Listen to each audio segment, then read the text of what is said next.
اعوذ باللہ من الشیطان الرجیم بسم اللہ الرحمن الرحیم اللہم صلی علی محمد وآل محمد وعجل فرجہم۔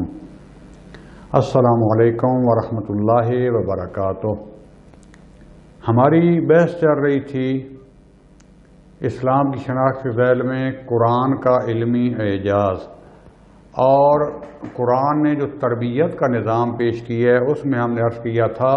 کہ خدا بند عالم نے جو ایک اصلی کلیہ اصول ہمارے لیے بنا دی ہے وہ ہے توحید، کہ اگر ہم صحیح توحید پر ایمان لے آئیں اور یہ جب سمجھ آ جائے کہ ہر نفع و نقصان کا مالک و خالق خدا بند عالم ہے، وہی عزت دینے والا ہے، وہی امتحان لینے والا ہے، اسی کے قدرت اور ارادے سے ہر چیز حتیٰ ہمارا ہر فعل جو ہے وہ وجود میں آتا ہے، تو اس کے بعد پھر جو ہے جیسے قرآن مجید نے کہا کہ وَإِذَا أَصَابَتْهُم مُّصِيبَةٌ وَبَشِّرِ الصَّابِرِينَ إِذَا أَصَابَتْهُم مُّصِيبَةٌ قَالُوا إِنَّا لِلَّهِ وَإِنَّا إِلَيْهِ رَاجِعُونَ، کہ جب بھی مصیبت کو پیش آتی ہے تو ان کو بشارت دے دو، کہ ان صبر کرنے والوں کو بشارت دے دو کہ وہ جو کہتے ہیں مصیبت میں إِنَّا لِلَّهِ وَإِنَّا إِلَيْهِ رَاجِعُونَ، تو پھر انسان کے لیے کوئی مصیبت نہیں رہ جاتی۔ اس کے بعد خدا بند عالم نے جو ایک بہترین طریقہ قرار دی ہے تربیت کا، دنیا کے کوئی نظام میں نہیں ہے، کسی نظام میں سختی، بلکہ ہر نظام میں سختی ہے، لیکن اللہ تعالیٰ نے جو نظام ہمارے لیے بنایا ہے وہ ہے عشق و محبت کا رستہ۔ اسلام کا نام بھی سلامتی سے، اپنے لیے بھی سلامتی چاہو، دوسروں کے لیے بھی سلامتی چاہو۔ اب جب لوگ جو ہیں وہ مثلاً اپنی ایک پہلے بدنی تربیت، دنیاوی روحانی تربیت بھی کرنا چاہتے ہیں، مثلاً وہ کچھ عالم غیب کے ساتھ متصل ہونا چاہتے ہیں، جیسے مرتضیان یا جادوگر یا کوئی بھی ہوتے ہیں، تو بڑی بڑی عجیب قسم کی جو ہے وہ ریاضتیں کرتے ہیں، مثلاً جو ہے کانٹوں کا یہ چھوٹی چھوٹے کیل لگا کے بستر بنا کے اس کے اوپر سوئیں گے تاکہ جسم کو تکلیف میں مبتلا رکھیں، گندی جگہ پر ایک ایک غار میں 40 دن رہیں گے، ایک ایک دن میں کچھ بادام کا دانہ ایک تھوڑی سی غذا کھائیں گے تاکہ زیادہ رفع حاجت اور وہ زندہ رہنے کے قابل رہیں، اور اس کے علاوہ کئی عجیب و غریب حرکات، قبروں میں جا کے لیٹیں گے، جنگلوں میں جائیں گے، ایک درخت پر کتنے دن بیٹھے رہیں گے، بہت کم سوئیں گے۔ لیکن خدا بند عالم نے قرآن مجید میں جو ہمارا رستہ معین کیا ہے پیار و محبت کا، صاف عین فطرت اور عقل کے مطابق جو ہے یہ رستہ بتایا ہے کہ اس کے مطابق ہم عمل کریں، کہ جس میں جو ہے ایک مومن جو ہے وہ آرام اور عشق کے ذریعے، طہارت اور محبت کے ذریعے خدا اور اولیاء خدا کی، آج کے دور میں یعنی محمد و آل محمد کی اطاعت اور ان سے عشق اور محبت جو ہے یہ انسان کے معرفت کے درجات بڑھا دیتا ہے۔ وہ مرتضیان ہو جائیں، جادوگر ہو جائیں، اتنی سختیاں برداشت کر کے دنیا کی ہر لذت سے منہ موڑ کر ایک حد تک جو ہے وہ ان پر دنیا کے حقائق کھلتے ہیں اور ان پر ان کو ولایت سمجھ حاصل ہو جاتی ہے، لیکن جو خدا بند عالم نے عشق و محبت کا رستہ بنایا کہ فقط اگر مثلاً آج کے دور میں خدا کے اولیاء سے ہر دور میں اور محمد و آل محمد سے محبت جو ہے، ان سے عشق جو ہے، ان کی اطاعت اللہ کی اطاعت ہے، اس رستے پر انسان چل پڑے طہارت کے ذریعے، عشق اور محبت کے ذریعے، تو خدا بند عالم جو ہے وہ نہ فقط اس دنیا کے بلکہ اس کے بعد والے عالم، عوالم اور ملکوت کے دروازے کھول دیتا ہے، اور انسان اپنی مرضی سے اسی عالم میں بیٹھا ہوا باقی عوالم کی طرف جو ہے پرواز شروع کر دیتا ہے۔ اس کے سامنے حقائق آ جاتے ہیں، اس کو وہ جو ہے اس کو تصرف ہونا حاصل ہونا شروع ہو جاتا ہے۔ لہذا اس کا ایک بہترین نمونہ جو ہے خدا بند عالم نے جو ہے، اگر سورہ سبا کی آیت 47 پڑھیں تو آپ کو پتہ ہے کہ لوگ بار بار رسول خدا صلی اللہ علیہ وآلہ وسلم سے اصرار کرتے تھے کہ آپ نے ہمیں انسان بنایا، آپ نے ہمیں توحید سکھائی، دین سکھایا، ہماری آخرت دنیا جو ہے اس میں ہمیں سر بلند کر دیا، کچھ تو ہم سے اجر مانگیں۔ تو خدا بند عالم کے حکم سے کیا فرماتے تھے؟ بسم اللہ الرحمن الرحیم، قل ما سألتکم من اجر فهو لکم ان اجری الا علی اللہ، کہ میں آپ سے کوئی اجر کا مطالبہ نہیں کرتا، جو کچھ بھی کرتا ہوں فواللکم، اگر تم سے کوئی چیز مانگتا ہوں میں خدا کے حکم سے کہ خمس دو، صدقہ دو، نماز پڑھو، یہ کرو، حتیٰ میری پیروی کرو، تو کس لیے کرتا ہوں؟ فواللکم، اس میں تمہارے لیے بہتری ہے، ان اجری علی اللہ، اور میرا اجر جو ہے وہ تو فقط خدا پر ہے، لہذا ان سے جو محبت اور مودت ہے وہ انسان کے جو ہے اپنے فائدے میں ہے۔ اسی طریقے سے ایک اور آیت میں جو ہے بسم اللہ الرحمن الرحیم قل لا اسألکم علیہ اجرا الا المودۃ فی القربى، یہ جو رسالت کا اجر جو مانگا آپ نے اہل بیت کے لیے کہ میرے قرابت داروں سے مودت کرنا، محبت کرنا، یہ بھی دراصل اگر ایک اور آپ آیت پڑھیں تو یہ بھی ہمارے لیے اور ہمیں خدا کی طرف لے جانے کے لیے ہے۔ ما اسألکم علیہ من اجر الا من شاء ان یتخذ الی ربہ سبیلا، میں جو ہے تم سے کوئی اجر کا مطالبہ نہیں کرتا، اور اگر وہ کرتا ہوں الا من شاء ان یتخذ الی ربہ سبیلا، تو اس لیے کہ جو میرے اہل بیت سے بھی محبت کرے گا، میری اطاعت کرے گا، رستے پر چلے گا، اس کے لیے وہ کیا ہے جو اللہ کے رستے کو اپنانا چاہتا ہے، یعنی ان کا اگر ان سے محبت بھی کی جا رہی ہے، ان کے ساتھ انسان جو ہے وہ مودت بھی کر رہا ہے، تو اس کو ان کو کوئی فائدہ نہیں ہے، بلکہ یہ پھر بھی جو ہے خدا کی طرف لے جانا چاہ رہے ہیں، معرفت کی طرف لے جانا چاہ رہے ہیں، عرفان اور معرفت خدا کی طرف لے جانا چاہ رہے ہیں، لہذا جو ہے یہ پورے کا پورا دین، یہ نماز، روزہ، صدقہ، حج، جہاد، تولہ، تبرہ جو ہے یہ تمام کا تمام انسان کو عشق اور محبت سکھاتا ہے، یعنی خدا کے لیے سب کچھ کرنا ہے، کسی سے محبت ہے تو وہ خدا کے لیے، کسی سے نفرت ہے تو وہ بھی خدا کے لیے، اسی لیے جو ہے انسان جو ہے وہ براہ کے محبت پر سوار ہو کر جو ہے وہ ملکوت کے سفر کرتا ہے، اور ائمہ معصومین علیہ السلام کے کلام اس لیے جو ہے حقیقت دین کے بارے میں ہے کہ یہ محبت ہے، حل الدین الا الحب، سورہ کا اب نماز چاہتا ہوں اصول کافی میں جو ہے یہ روایت آئی ہے کہ حل الدین الا الحب، آیا دین جو ہے محبت کے علاوہ بھی کچھ ہے، لہذا یہ آیا مودت جو ہے قل لا اسألکم علیہ اجرا الا المودۃ فی القربى،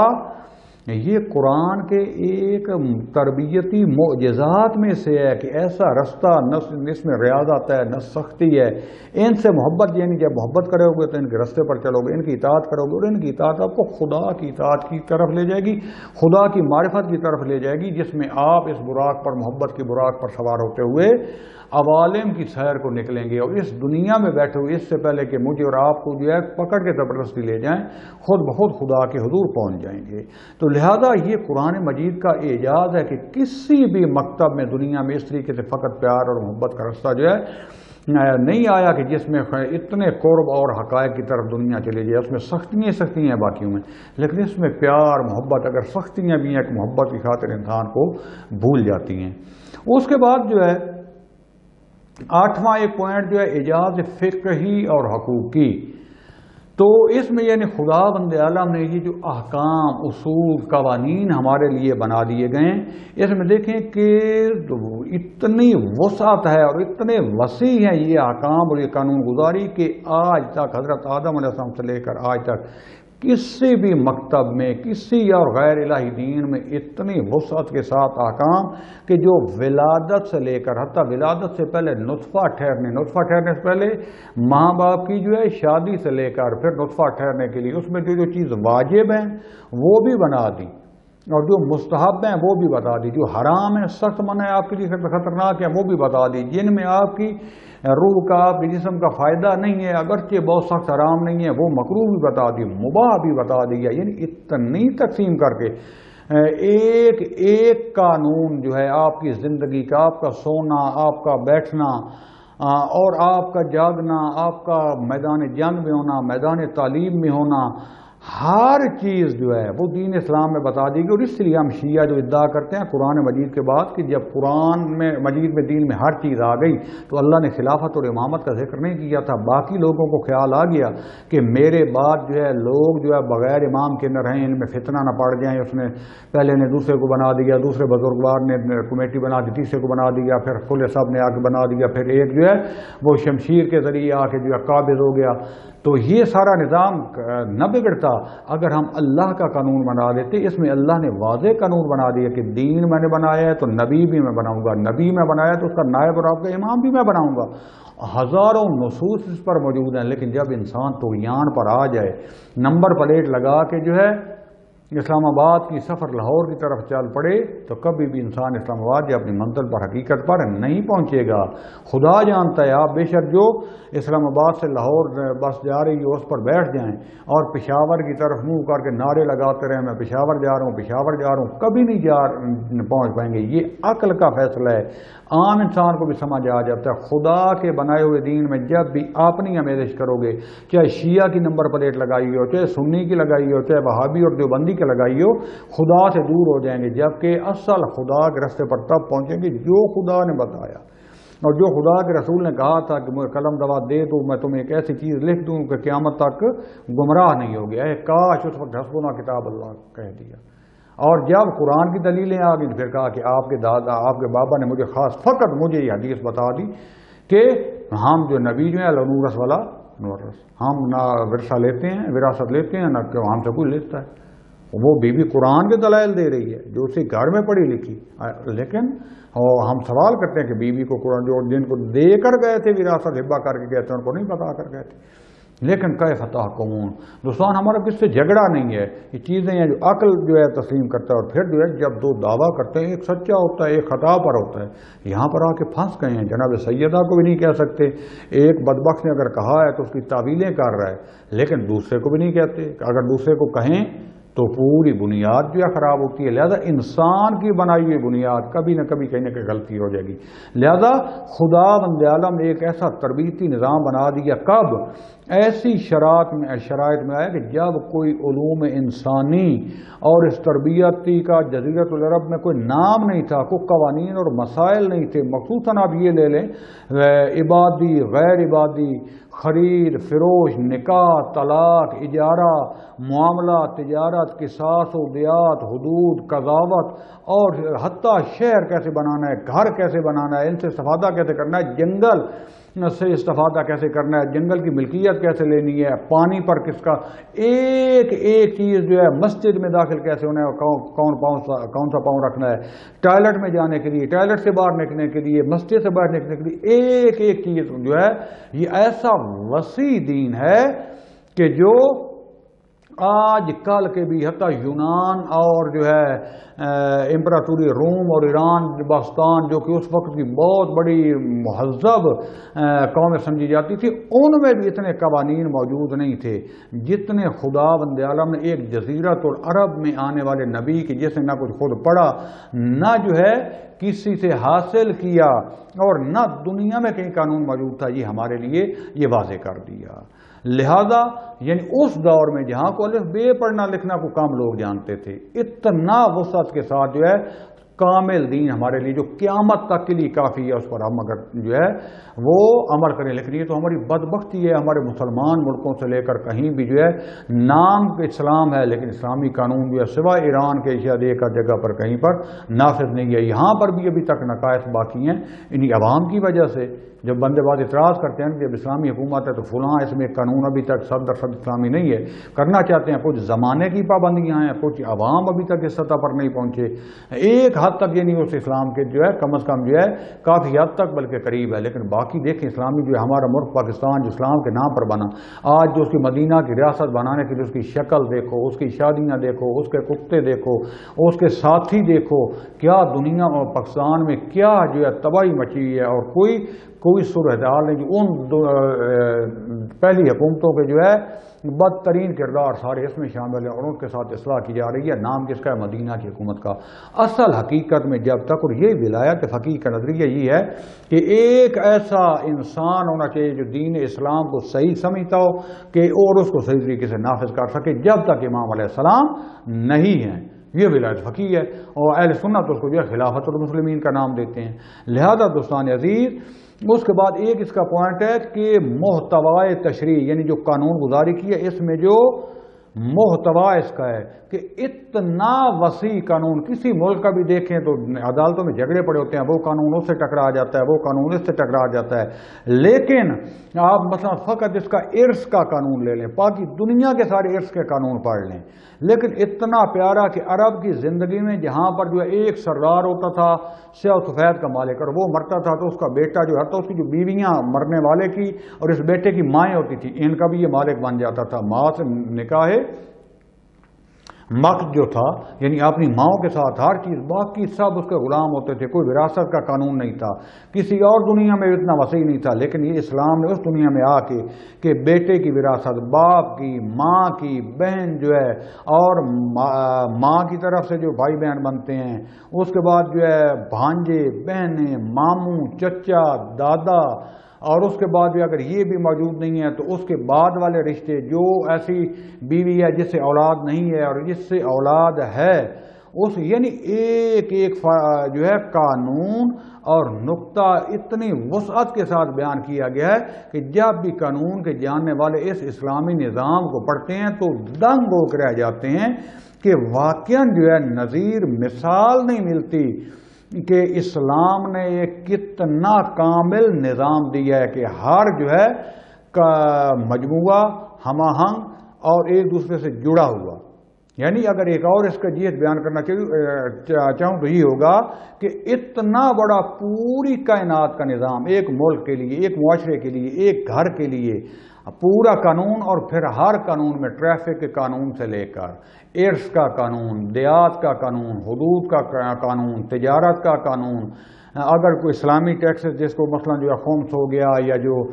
زکوٰۃ ہو گئی، نماز، عبادات، اخلاق، تربیت،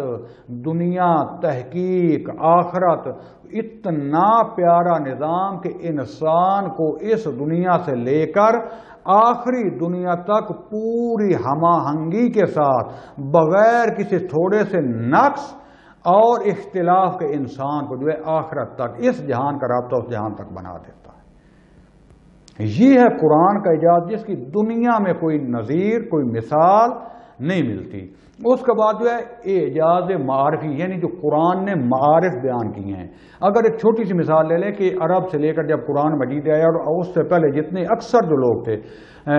جو مکتب تھے، وہ فقط انسان کو یہی جسم سمجھتے تھے اور انسان کے بارے میں کہتے ہیں کہ یہ نوری ہے، ناری ہے، اس کی طبیعت یہ ہے، اس کا سودا، سفر اور کیا کیا عجیب و غریب نظریں بیان کیے ہوئے تھے.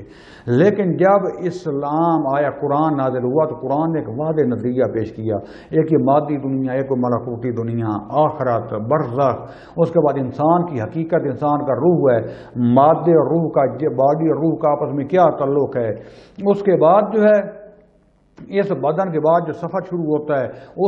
اس دنیا میں بیٹھے ہوئے انسان اپنی حقیقت کے ساتھ اپنی مرضی سے اس دنیا کی پرواز کر سکتا ہے، اس طرف جا سکتا ہے.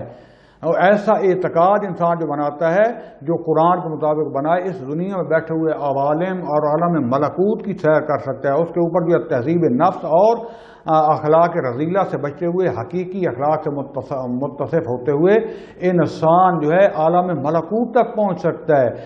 اس سے پہلے کہ اس کو پکڑ کر لے جایا جائے، اس میں یہ خصوصیات پیدا ہو جاتی ہیں کہ وہ ادھر ہی بیٹھ کر جو ہے وہ معاد یعنی قیامت تک کے حالات کو درک کر سکتا ہے. اپنی موت سے بعد کیا ہوگا، اس کے بعد کیا ہوگا، اور قیامت کے بعد سارے ایک ایک حقیقت کے جو شاید انسان کو پورا عرفان نظری پڑھنا پڑے گا. اگر پڑھ کے انسان اس پر عمل پیرا ہو جائے تو اور محمد و آل محمد کی معرفت و اطاعت کے ساتھ وہ خدا کے قرب تک پہنچ سکتا ہے۔ انسان کا رابطہ خالق کے ساتھ کیا ہے، اس باڈی کے ساتھ کیا ہے، اس دنیا کے ساتھ کیا ہے، اس گھر کے ساتھ کیا ہے، اس ماں باپ کے ساتھ کیا ہے، دوستوں کے ساتھ کیا ہے، استاد کے ساتھ کیا رابطہ ہے، ملک کے ساتھ کیا رابطہ ہے، دوسرے ملکوں کے ساتھ کیا رابطہ ہے، خارجہ پالیسی، داخلہ پالیسی، حیوانوں کے ساتھ کیا رابطہ ہونا چاہیے، اسی طریقے سے حشرات کے ساتھ کیا ہونا چاہیے، ان کے حقوق کیا ہیں، اپنی باڈی کے ایک ایک اعضاء جو ہیں اس کے حقوق کیا ہیں، ایک ایک چیز انسان کو خدا بند عالم نے رہنمائی بیان کی ہے۔ لہذا دوستان عزیز، یہ تھا اشارہ ایک قرآن مجید کے معجزات کی طرف، جہاد کی طرف، ایک کچھ اشارہ کہ جو میں آپ کے سامنے بیان کر پایا۔ اگر جو ہے کوئی اس کو حقیقت میں تفصیل سے پڑھنا چاہتا ہے تو وہ قرآن کے علمی اعجاز اور یہ ساری چیزیں کتابیں بھری پڑی ہیں، انسان دنگ رہ جاتا ہے۔ تو اس میں خدا کو ہمیں توفیق دے کہ ہم اپنی حقیقت کو بھی سمجھیں، جہان کی حقیقت کو سمجھتے ہوئے خدا بند عالم کی، محمد والے محمد کی معرفت کے ذریعے قرب خدا بند عالم میں پہنچیں۔ میں اپنی بحث کو یہیں پر ختم کروں گا۔ اس کے بعد ہماری اگلی بحث شروع ہوگی کہ دین کی حقیقت کیا ہے، اور پھر دین اسلام پر ہونے والے مشہور جو شبہات، بہت مہم یہ بحث ہے دوستان عزیز، حتماً کوشش کیجیے کہ اس کو غور سے سنیے گا، اگرچہ یہ بھی مہم تھی لیکن ہو سکتا ہے یہ آپ نے پہلے پڑھی ہو، لیکن آنے والے سوالات جو اکثر میڈیا پر یہ روشن فکر یا غیر مذاہب کرتے رہتے ہیں اس کا تفصیل سے جو ہے انشاءاللہ جواب دوں گا، خدا نے اگر توفیق اور زندگی دی تو۔ وصلی اللہ علی رسول الکریم وآلہ الاطیبین الاطہرین والحمد للہ رب العالمین، والسلام علیکم ورحمۃ اللہ وبرکاتہ۔